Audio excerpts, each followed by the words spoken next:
Welcome to மாசா IAS academy. நம்ம இந்த வீடியோவில் ரயில்வே எக்ஸாம்ஸில் கேட்கக்கூடிய ரிப்பீட்டட் ப்ராப்ளம்ஸ் பற்றி தான் பார்க்க போகிறோம். ஸோ சயின்ஸில் பார்த்தீங்க அப்படின்னா பிசிக்ஸில் நிறைய கொஸ்டின்ஸ் வந்து அப்படியே ரிப்பீட்டாக கேட்டுட்டு இருக்காங்க. ஸோ அதில் நம்ம வந்து ஒர்க் அப்படிங்கிற டாப்பிக்கை பற்றி தான் இன்றைக்கி படிக்க போகிறோம். ஸோ இதுக்கு முன்னாடி நம்ம யூனிட்ஸ் அண்ட் மெஷர்மெண்ட், சரியா, யூனிட்ஸ் அண்ட் மெஷர்மெண்ட் அப்படின்னு ஒரு டாப்பிக்கில் இருக்கிற ரிப்பீட்டட் ப்ராப்ளத்தை நம்ம என்ன பண்ணியிருப்போம், சால்வ் பண்ணியிருப்போம். அதே மாதிரி இந்த ஒர்க் அப்படிங்கிற டாப்பிக்கில் இருக்கிற ரிப்பீட்டட் ப்ராப்ளத்தை சால்வ் பண்ணுறோம். நீங்கள் இந்த ஒரு வீடியோ பார்த்தாலே போதும், ஒர்க்கில் வரக்கூடிய எப்படி சம் கேட்டாலும் என்ன பண்ண முடியும், கண்டிப்பாக சால்வ் பண்ண முடியும். வேணும் அப்படின்னா அந்த வீடியோ நீங்கள் நல்லா பார்த்துட்டு ஒய்சிடி புக்கில் இருக்கிற ப்ரீவியஸ் இயர் கொஸ்டினை சால்வ் பண்ணி பாருங்கள். கண்டிப்பாக உங்களால் என்ன பண்ண முடியும், சால்வ் பண்ண முடியும். ஸோ நான் உங்களுக்கு கொடுக்கக்கூடிய கொஸ்டின்ஸ் கூட ஒய்சிடியில் இருக்கிற ப்ரீவியஸ் இயர் கொஸ்டின் தான் நான் பேஸ் பண்ணி நான் எடுத்துகிட்டு வந்திருக்கேன், சரியா. ஸோ ஒர்க்குனா என்ன அப்படிங்கிற கான்செப்டை ரொம்ப சிம்பிளாக நம்ம தெரிஞ்சுக்கலாம், சரியா. உங்களுக்கு டீப்பாக நல்லா வந்து ப்ரீஃபான கிளாஸஸ் வேணும் அப்படின்னா நம்மளோட ஆன்லைன் இல்லை ஆஃப்லைன் கிளாஸஸ் வந்து ஜாயின் பண்ணிக்கோங்க. ஸோ அதுக்கான நம்பர் தான் இது 9384417810. ஸோ ஆன்லைன் ஆஃப்லைன் ரெண்டுலேயுமே நம்ம வந்து கிளாஸஸ் பண்ணிகிட்ருக்கோம். ரயில்வேக்குன்னு ஸ்பெஷலாகவே நம்ம வந்து கிளாஸஸ் வந்து பண்ணிகிட்ருக்கோம், சரியா. ஸோ ஒர்க்னா என்னன்னு பார்த்துடலாம். ஸோ ஒர்க் அப்படின்னா நம்ம வந்து பேசிக் என்ன சொல்லுவாங்க அப்படின்னா, ஒரு பொருள் மேலே இப்போ ஏங்கிற ஒரு பொருள், ஒரு ஆப்ஜெக்ட் மேலே ஒரு ஃபோர்ஸ் அப்ளை ஆகணும். ஒரு ஃபோர்ஸ் அப்ளை பண்ணுறதுனால அந்த ஆப்ஜெக்ட் வந்து என்ன பண்ணியிருக்கணும், ஒரு பர்டிகுலர் டிஸ்டன்ஸ் வந்து என்ன ஆயிருக்கணும், மூவ் ஆயிருக்கணும், புரியுதா. ஸோ ஒரு ஆப்ஜெக்ட் சரி, இதான் வந்து ஒரு ஆப்ஜெக்ட். பொருள், ஆப்ஜெக்ட்னா வந்து என்னது, பொருள். அதில் நீங்கள் ஒரு ஃபோர்ஸ் கொடுக்குறீங்க, விசை கொடுக்குறீங்க. அந்த விசை கொடுக்கறதுனால அது வந்து என்ன ஆயிருக்கணும், கொஞ்சம் டிஸ்பிளேஸ்மெண்ட் வந்து ஆயிருக்கணும். என்ன ஆயிருக்கணும், டிஸ்பிளேஸ்மெண்ட் வந்து ஆயிருக்கணும். டிஸ்பிளேஸ்மெண்ட் தமிழ் என்ன சொல்லுவாங்க, இடப்பெயர்ச்சி வந்து அடைஞ்சிருக்கணும். ஸோ இதுக்கு பேர் தான் வந்து என்னது, ஒர்க்குன்னு அர்த்தம், சரியா. ஸோ ரெண்டு கண்டிஷனுமே நமக்கு சாட்டிஸ்ஃபைட் ஆகணும், சரியா. ஸோ ஃபர்ஸ்ட் கண்டிஷன் வந்து என்னது, ஃபோர்ஸ் அந்த ஆப்ஜெக்ட் மேலே அப்ளைட் ஆயிருக்கணும். ரெண்டாவது கண்டிஷன் வந்து என்னது, டிஸ்பிளேஸ்மெண்ட் நடந்திருக்கணும். ஸோ இந்த ரெண்டு கண்டிஷனுமே அப்ளை ஆனால் மட்டும்தான் அங்கே வந்து என்ன ஆயிருக்குது, ஒர்க் நடந்திருக்குன்னு அர்த்தம். இதில் ஏதாவது ஒரு கண்டிஷன் வந்து நடக்கலை, இல்லை ஃபோர்ஸ் வந்து ஜீரோவாக இருக்குது அப்படின்னா ஒர்க் வந்து என்னது, ஜீரோ தான். ஒருவேளை டிஸ்பிளேஸ்மெண்ட் வந்து நடக்கலை, ஜீரோவாக இருந்தாலும் ஒர்க் வந்து என்னதான், ஜீரோ தான். ஸோ இந்த விஷயங்கள் மறக்கவே கூடாது, சரியா. அப்போ ஒரு இதில் ஒர்க் நடந்திருக்கு அப்படின்னா அங்கே என்ன அப்ளை ஆயிருக்கணும், ஃபோர்ஸும் அப்ளை ஆயிருக்கணும், டிஸ்பிளேஸ்மெண்ட்டும் நடந்திருக்கணும். இது ரெண்டுமே நடந்திருந்தா மட்டும்தான் அதை நம்ம என்ன சொல்லுவோம், ஒரு ஒர்க் நம்ம நடந்திருக்கு அப்படின்னு சொல்லுவோம், சரியா. ஃபார் எக்ஸாம்பிள் ஒரு பெரிய பாறை இருக்குன்னு வச்சுக்கோங்க, ஒரு பெரிய பாறை.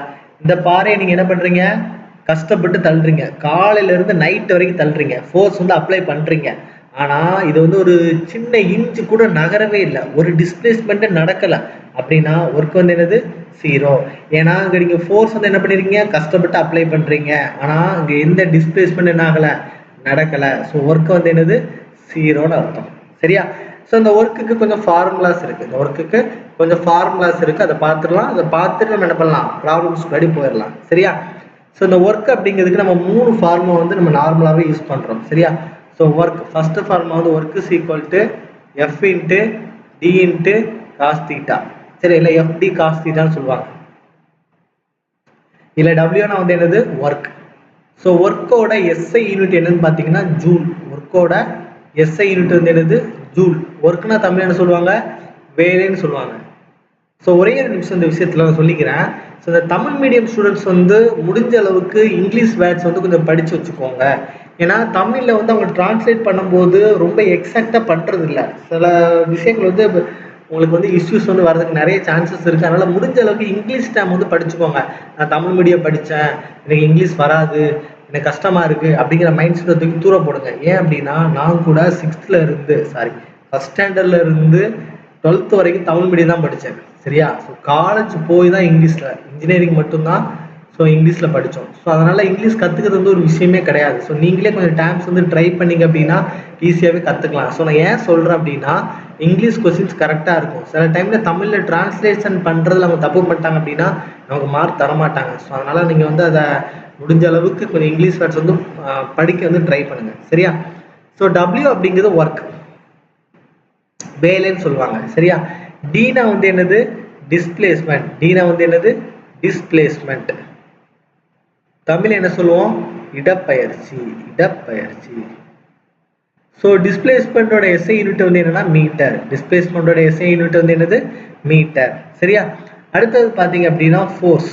ஃபோர்ஸ்னா தமிழ்ல என்னது விசை. அதோட எஸ்ஐ யூனிட் வந்து என்னது நியூட்டன். அதோட எஸ்ஐ யூனிட் வந்து என்னது நியூட்டன். இல்லைன்னா என்னன்னு சொல்லுவாங்க. இல்லைன்னா என்ன சொல்லுவாங்க என்னன்னு சொல்லுவாங்க. சரியா? ஸோ இது வந்து நம்ம ஃபர்ஸ்ட் தெரியக்கூடிய ஃபார்முலா. சரியா? அதே மாதிரி காஸ் தீட்டா இருக்கு பார்த்தீங்களா, அதனால தீட்டாவோட வேல்யூ படிச்சுக்கோங்க. சரியா? தீட்டாவோட வேல்யூ என்ன பண்ணிக்கோங்க படிச்சுக்கோங்க. ஸோ தீட்டா வந்து 0 டிகிரி. தீட்டா வந்து 0 டிகிரியா இருந்தா நம்மளோட வேல்யூ வந்து என்ன இருக்கும் 1 இருக்கும். சரியா?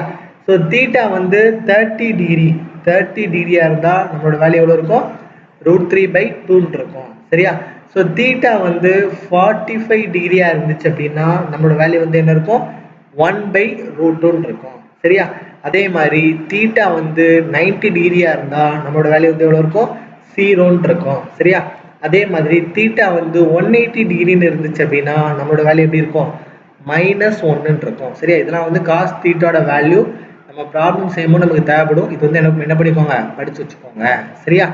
ஸோ இதுல காஸ்ட்ல வந்து 90 டிகிரி வந்து 0 இருக்கா, அப்போ ஃபோர்ஸ் இன்ட்டு டிஸ்பிளேஸ்மெண்ட். சரியா? ஃபோர்ஸ் இன்ட்டு டிஸ்பிளேஸ்மெண்ட் 90 டிகிரி நமக்கு ஆங்கிள் வந்துச்சு அப்படின்னா அந்த ஒர்க் வந்து என்னன்னு அர்த்தம் 0ன்னு அர்த்தம். அந்த ஒர்க் வந்து என்னது 0ன்னு அர்த்தம். ஞாபகம் வச்சுக்கோங்க. சரியா?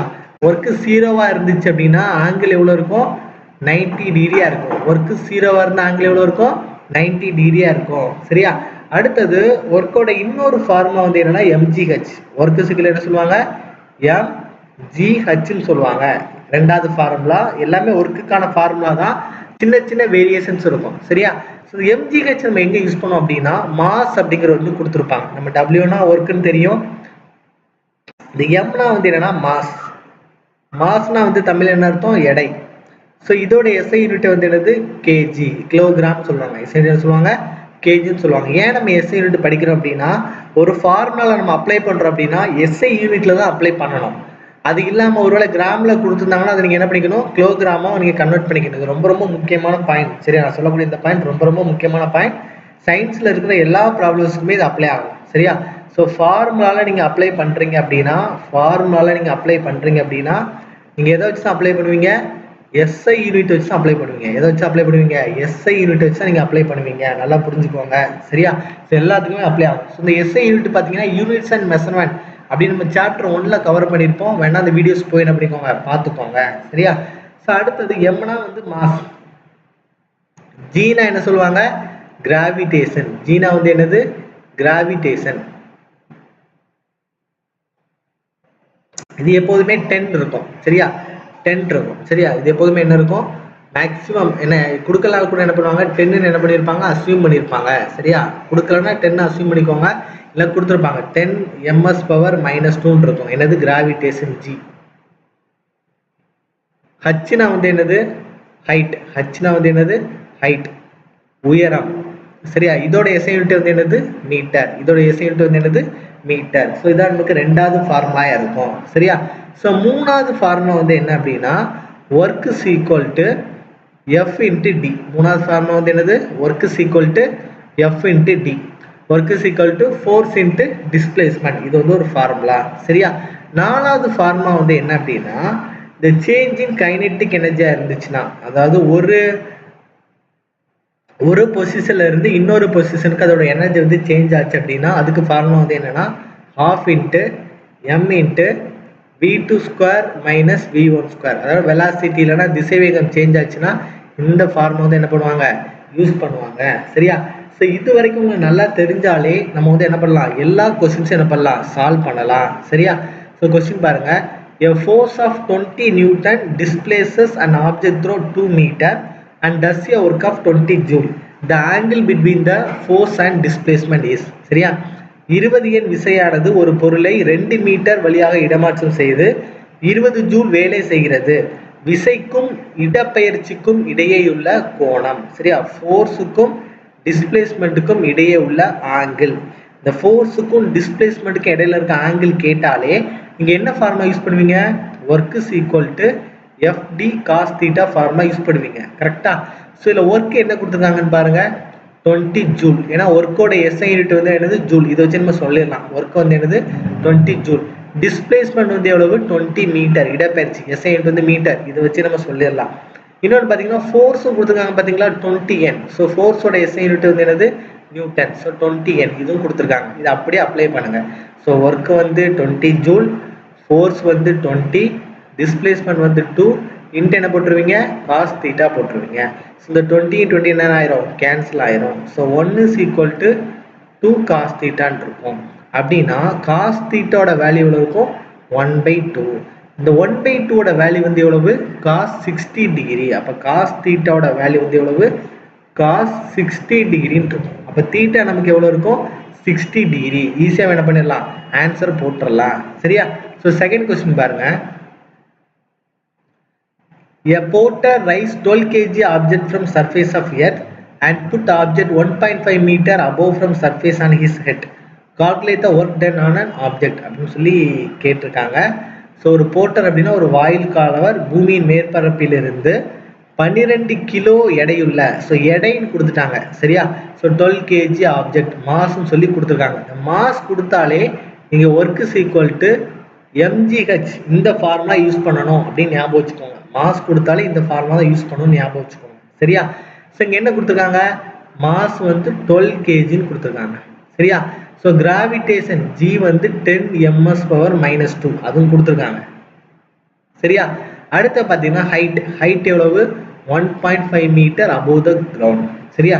ஸோ எல்லாமே கொடுத்துருக்காங்க. ஸோ இந்த ஃபார்முலாவில் நீங்கள் அப்ளை பண்ணால் போதும் என்ன பண்ணிடலாம் ஆன்சர் எடுத்துடலாம். So W is equal to mgh. So m வந்து 12, g வந்து 10, h வந்து எவ்வளவு 1.5.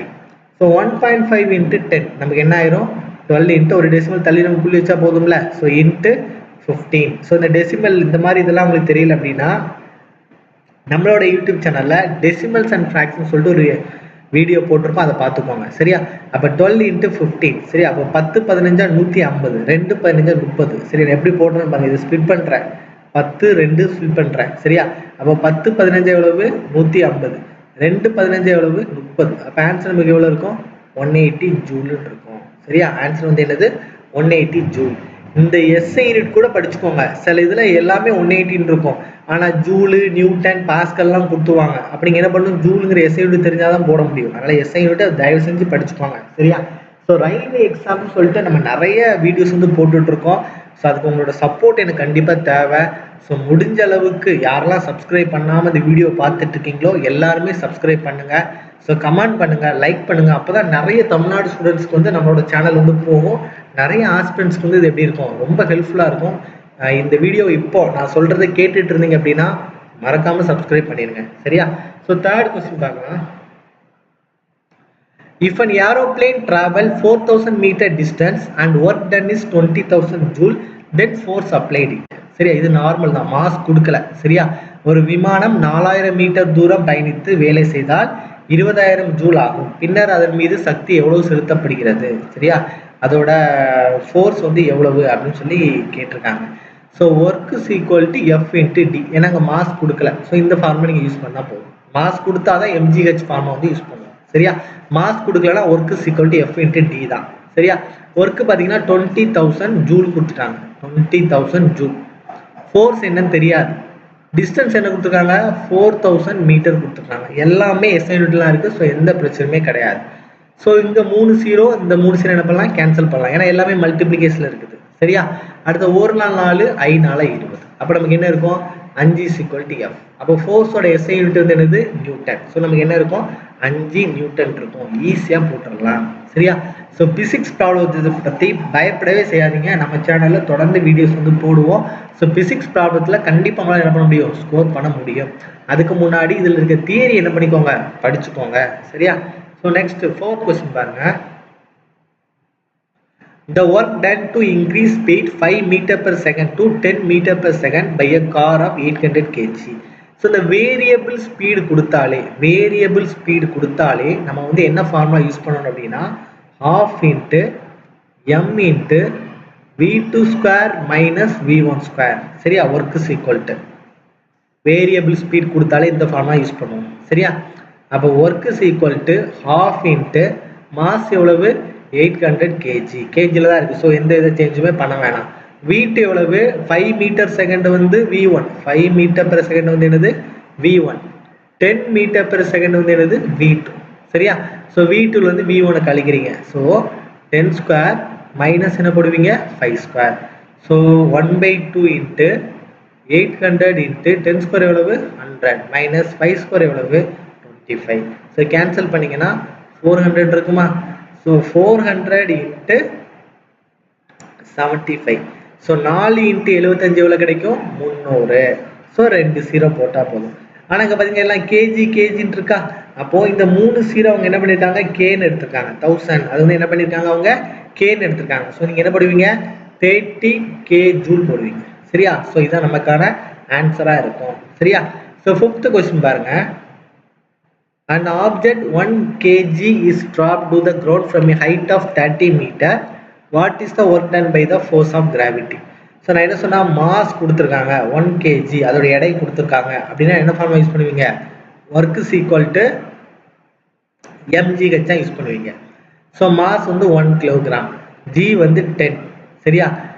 ஹைட் வந்து 30 மீட்டர். அப்போ 30 இன்ட்டு 10 நமக்கு எவ்வளோ இருக்கும் 300. ஒர்க்கோட எஸ்ஐ யூனிட் வந்து என்னது ஜூல். ஸோ நமக்கு ஆன்சர் இருக்கும் 300 ஜூல். ஈஸியாகவே போட்டு போயிடலாம். சரியா? ஸோ நெக்ஸ்ட் கொஸ்டின் பாருங்க.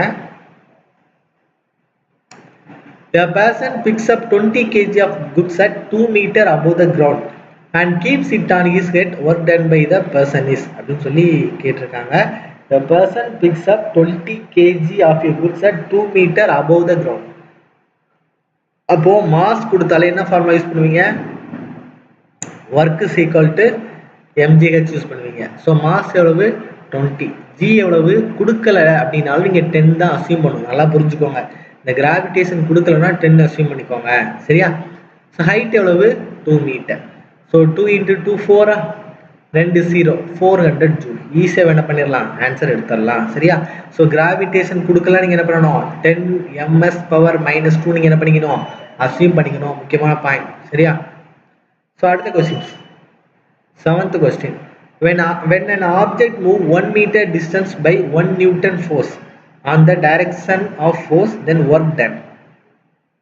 சரியா? இங்கே கொடுத்துருக்க என்னது 1 நியூட்டன் ஃபோர்ஸ். அடுத்து என்ன கொடுத்துருக்காங்க டிஸ்பிளேஸ்மெண்ட். அடுத்து என்ன கொடுத்துருக்காங்க டிஸ்பிளேஸ்மெண்ட். மூவ் 1 மீட்டர் அப்படின்னு சொல்லி கொடுத்துருக்காங்க. ஸோ மாஸ் கொடுக்கல. So work is equal to F into T. So force வந்து 1, டிஸ்பிளேஸ்மெண்ட் 1. அப்போ ஒர்க் என்ன தான் இருக்கணும் 1 ஜூல் தான் இருக்கும். ஈஸியான டாபிக். ஈஸியாக என்ன பண்ணலாம் போட்டுடலாம். சரியா? நெக்ஸ்ட் கொஸ்டின் பாருங்க. இந்த கொஸ்டின் பாருங்க. Work done by a man standing on a platform holding 10 kg suitcases. சரியா? ஒரு 10 கிலோ எடையுள்ள சூட்கேஸா ஒரு ஆள் வந்து என்ன பண்ணிட்டு இருக்காரு தூக்கிட்டு இருக்காரு. ஆனால் இங்கே பார்த்தீங்கன்னா எம் கொடுத்துருக்காங்க. சரியா? மாஸ் அப்படிங்கிறது 10 kgன்னு கொடுத்துருக்காங்க. சரியா? ஸோ இவர் வந்து எவ்வளோ ஹைட்டு தூக்குனாரு அது எதுவுமே கொடுக்கல. அதோட டிஸ்பிளேஸ்மெண்ட்டே கொடுக்கல. அப்போ டிஸ்பிளேஸ்மெண்ட் கொடுக்காம இருந்தாலே நம்ம ஒர்க் வந்து என்னதான் 0 தான். நல்ல ஞாபகம் வச்சுக்கோங்க. சரியா? ஸோ அவர் வந்து சும்மா தூக்கி நிற்காரு. தூக்கிட்டு ஒரு இடத்துல வந்து மூவ் பண்ணி எதுவுமே வைக்கல. சும்மா 10 கிலோ எடையை தூக்கி நிற்காரு அப்படின்னா அவர் எந்த வேலையுமே செய்யலைன்னு அர்த்தம். இதே இது இந்த 10 கிலோ வெயிட்டை தூக்கிட்டு ஒரு 5 மீட்டர் அவர் நடந்திருந்தாரு, இல்லை 5 மீட்டர் வந்து அவர் அந்த ஹைட்டுக்கு வந்து உயர்த்தி இருந்தாரு அப்படின்னா அங்கே என்ன நடந்திருக்கும் டிஸ்பிளேஸ்மெண்ட் நடந்திருக்கும். ஒர்க் வந்து நம்ம என்ன பண்ணுவோம் கண்டுபிடிக்கலாம். ஆனால் இது எதுவுமே இல்லாதனால ஒர்க் வந்து என்னது 0. சரியா? ஸோ 9th கொஸ்டின் பாருங்க. 4 kg object is moving horizontally with a speed of 5 meter per second. To increase its speed to 10 meter per second, the amount of network required to done on the object is. சரியா? So 2 speed கொடுத்துருக்காங்களா 5 மீட்டர் per செகண்ட்ல இருந்து 10 மீட்டர் per second. So 2 speed கொடுத்தாலே நமக்கு formula வந்து என்னது work is equal to ½ into m into v2 square minus v1 square. கரெக்டாக இதே மாதிரி ப்ராப்ளம் ஆல்ரெடி சால்வ் பண்ணியிருக்கோம். சால்வ் பண்ணி மறக்காம கமெண்ட்ல ஆன்சர் பண்ணுங்க. சரியா? மறக்காம பண்ணுங்க. பார்த்துட்டு இருக்க எல்லாரும் கண்டிப்பா பண்ணணும். சரியா? 10th கொஸ்டின் பாருங்க. A porter lift 500 Newton up to a distance of 100 meter. Work done by the porter is அப்படின்னு சொல்லி கேட்டிருக்காங்க. சரியா? இதுல மாஸ் எதுவுமே கொடுக்கல. So work is equal to F into T. So force வந்து 500, டிஸ்பிளேஸ்மெண்ட் எவ்வளவு 100. ஓ சாரி. ஸோ இந்த கொஸ்டினை பார்த்தீங்க அப்படின்னா கவனிங்க. எ போர்ட்டர் லிஃப்ட்ஸ் 500 நியூட்டன் 500 Newton. சரியா, total is 500 Newton up to a distance of 100 meters. Up to a distance of 100 meters. அதாவது இது வந்து ஒரு பொருளா இருக்குது அப்படின்னா இந்த பொருளை அவர் என்ன பண்றாரு, அப்படியே தூக்குறாரு, மேல தூக்குறாரு. எவ்வளவு மீட்டர் தூக்குறாரு? 100 மீட்டருக்கு தூக்குறாரு. சரியா, ஸோ இந்த ஆப்ஜெக்ட் வந்து ஹரிசாண்டலா மூவ் ஆச்சு அப்படின்னா இந்த ஆங்கிள் வந்து எவ்வளவு இருக்கும், நமக்கு 90 டிகிரி இருக்கும். சரியா, நம்ம அந்த ஒர்க்குக்கும் அந்த ஃபோர்ஸுக்குள்ள ஆங்கிள் எவ்வளவு இருக்கும், 90 டிகிரி இருக்கும். அப்படின்னா அந்த ஒர்க் வந்து டன் வந்து என்னது, 0 நம்ம எடுப்போம். சரியா, ஒர்க் டன் எவ்வளவு எடுப்பீங்க, 0 எடுப்பீங்க. கொஞ்சம் கேர்ஃபுல்லா போடுங்க. சரியா, ஸோ அடுத்த கொஸ்டின் பாருங்க. If the work done is 0, then the angle between force and displacement. இதான் கேட்குறாங்க. ஒர்க் டன் வந்து 0வா இருந்துச்சு அப்படின்னா, அதே கொஸ்டின் தான். ஒர்க் டன் வந்து 0வா இருந்துச்சு அப்படின்னா அந்த ஆங்கிள் எவ்வளோ இருக்கும், 90 டிகிரி இருக்கும். அந்த ஆங்கிள் எவ்வளோ இருக்கும், 90 டிகிரி இருக்கும். சரியா, ஸோ நெக்ஸ்ட் கொஸ்டின் பாருங்க. The work done by an object is 56 joule and applied force on object is 7 Newton. Find the displacement. சரியா, சில மாஸ் கொடுக்கல. ஸோ ஒர்க்கு சீக்குவல் என்ன ஃபார்ம் யூஸ் பண்ணுவீங்க, F into D தான் use பண்ணுவீங்க. So work வந்து 56 ஜூலாம், force என்னன்னு 7 கொடுத்துருக்காங்க, டிஸ்பிளேஸ்மெண்ட் என்னன்னு சொல்லி என்ன பண்ணியிருக்காங்க, கேட்டிருக்காங்க. சரியா, ஸோ டிஸ்பிளேஸ்மெண்ட் கண்டுபிடிக்க பார்ப்போம். 4 7 8 56. So D is equal to 8. சரியா, 8 வந்து என்னது, மீட்டர். ஸோ S8 வந்து என்னது, மீட்டர். ஸோ 8 மீட்டர் என்ன பண்ணலாம், ஈஸியாகவே போட்டுடலாம். சரியா, ஸோ நெக்ஸ்ட் கொஸ்டின் பாருங்க. If force is 0, then work done is 0. So force 0னா ஒர்க் வந்து என்னதான் இருக்கும், 0 தான் இருக்கும். எப்படி 0வா இருக்கும், work is equal to F into d நம்ம படித்தோம். இந்த ஃபோர்ஸ் வந்து 0 போட்டிங்க அப்படின்னா 0 இன்ட்டு டி நமக்கு என்னதான் இருக்கும், 0 தான் இருக்கும். ஸோ இந்த கான்செப்ட்லாம் நம்ம என்ன பண்ணியிருக்கோம், 0ன்னு போட்டிருக்கோம். ஸோ ஃபோர்ஸ் 0வா இருந்தாலும் டிஸ்பிளேஸ்மெண்ட் 0வா இருந்தாலும் ஒர்க் வந்து என்னதான், 0 தான் அர்த்தம். சரியா, அங்கே எந்த வேலையும் நடக்கலன்னு அர்த்தம். அடுத்த கொஸ்டின் பாருங்க. The force of 25 N is working on an object. That object is moved in the direction of force by 5 meter. The work done by the object அப்படின்னு சொல்லி கேட்டிருக்காங்க. So work is equal to F into T. கரெக்டா, so force வந்து 25 Newton, displacement வந்து 5. So ரெண்டுத்தையும் multiply பண்ணால் 125 கிடைக்கும். சரியா, ஸோ இங்கே பார்த்தீங்களா எல்லாமே WNJ எல்லாமே 125 தான் இப்படி கொடுத்துருக்காங்க. அப்போ ஒர்க்கோட எஸ்ஐ யூனிட் வந்து என்னது, 125 ஜூல். அப்போ என்ன போடுவீங்க, 125 ஜூல வந்து என்ன பண்ணிடுவீங்க, சூஸ் பண்ணிடுவீங்க. சரியா, ஸோ நெக்ஸ்ட் கொஸ்டின் பாருங்க. If someone travels 15 kilometer distance with a fixed force of 500 N, then calculate the work done. சரியா, ஸோ இதுவும் சேம் தான். So work is equal to F into T. So force வந்து 500 Newton. ஆனால் இந்த displacement பார்த்தீங்களா 15 கிலோமீட்டர்னு கொடுத்துருக்காங்க. So 15 கிலோமீட்டரை நீங்கள் எதா மாற்றிக்கணும், மீட்டராக மாற்றிக்கணும். சரியா, அப்போ 15 கேனா வந்து என்ன போட்டோம், 3 0 போட்டால் போதும். ஸோ 15,000 மீட்டர். சரியா, அப்போ 15,000 போட்டால் போதும். அப்போ 5 இன்ட்டு 15 நமக்கு எவ்வளோ கிடைக்கும், 75. ஸோ இங்கே ஒரு 2 0, இங்கே ஒரு 3 0. ஸோ டோட்டலாக 5 0. சரியா, ஸோ 75 5 0. ஸோ இதான் நமக்கு ஆன்சராக வந்து இருக்கும். சரியா, ஸோ ஒர்க்கில் இவ்வளோதான் கான்செப்ட். ஸோ இதுக்கப்புறம் நம்ம பவரில் இருக்கிற ப்ராப்ளமும் எனர்ஜியில் இருக்கிற ப்ராப்ளமும் இதுக்கப்புறம் நம்ம படிப்போம். சரியா, ஸோ இதை வந்து நான் எவ்வளோ சீக்கிரமாக வீடியோ அப்லோட் பண்ணுறோனோ அவ்வளோ சீக்கிரம் நான் அப்லோட் பண்ணிடுவேன். அதுக்கு உங்களோட சப்போர்ட் கண்டிப்பாக தேவை. ஸோ யாராவது இந்த வீடியோவை கடைசி வரைக்கும் பார்த்தீங்க அப்படின்னா கமெண்டில் தேங்க்யூ சார் அப்படிங்க கமெண்ட் பண்ணுங்கள். ஸோ இது வந்து நிறைய ஸ்டூடெண்ட்ஸ்க்கு ரீச் ஆகுறதுக்கு ரொம்ப ரொம்ப ஹெல்ப்ஃபுல்லாக இருக்கும். ஸோ யாருக்காவது ஆன்லைன் ஆஃப்லைன் கிளாஸ் என்னோட கைடன்ஸில் நீங்கள் படிக்கணும்னு ஆசைப்பட்டீங்க அப்படின்னா ஸோ இந்த நம்பருக்கு காண்டாக்ட் பண்ணுங்கள். ஸோ நம்மளோட கிளாஸஸ் எல்லாமே மாசா லேர்னிங் ஆப் ப்ளே ஸ்டோரில் இருக்குது. நிறைய ஃப்ரீ மெட்டீரியல் கூட இதில் இருக்கும், வேணால் டவுன்லோட் பண்ணிக்கோங்க. ஸோ மாசா லேர்னிங் ஆப். ஸோ இது மூலயமா கிளாஸஸ் வந்து எடுத்துகிட்ருக்கோம். So thank you so much for வாட்சிங். தேங்க்யூ.